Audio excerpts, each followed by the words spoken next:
is horrible, so why did the Palestinians initiate this war with their vicious attack on Israelis on October 7th? Well, they didn't. They didn't. This war has been going on for 75 years. Israel initiated it in 1948 by ethnically cleansing 750,000 people. We must expel Arabs.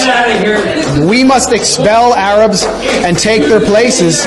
We must expel Arabs and take their places. And if we have to use force, not to dispossess the Arabs of the Negev and Transjordan, but to guarantee our own right to settle in those places, then we have force at our disposal. David Ben-Gurion, the first prime minister of Israel, said that in 1937. And that's what they proceeded to do. The people in Gaza, this is what you need to understand. The people in Gaza, over 80% of them are refugees. Many of them are from a place called Majdal Asqalon in what is now southern Israel, in a city called Ashkelon. And they were dragged from their homes and driven from their homes, placed in prison camps, barbed wire prison camps, and then dumped in trucks in 1950 into the Gaza Strip, where they would be permanently warehoused. And then Israel proceeded to move Arab, Jewish refugees and Russians into Ashkelon to prevent them from ever coming back, and pass laws to prevent Arabs, Palestinians, from being able to return to their homes. 750,000 were ethnically cleansed.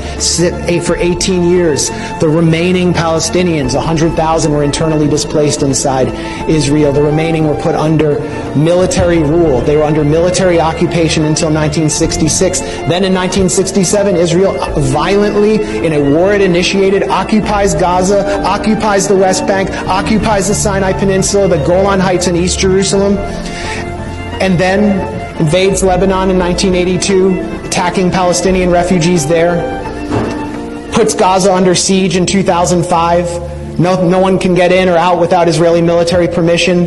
We must kill and kill all day, every day. That's according to Arnon Sofer, an Israeli government consultant who helped devise the siege of Gaza.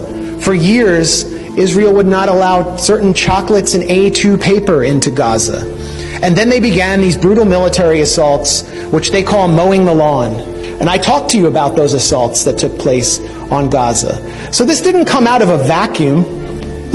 You're not going to be able to hold people under siege, to cut them off from the world, and then expect them to just play along. And that doesn't mean that I celebrate what happened on October 7th. It should have never had to happen. The reason it happened is because of the Israel lobby here, the genocide Democrats and the genocide Republicans who deny the Palestinians any right to have rights.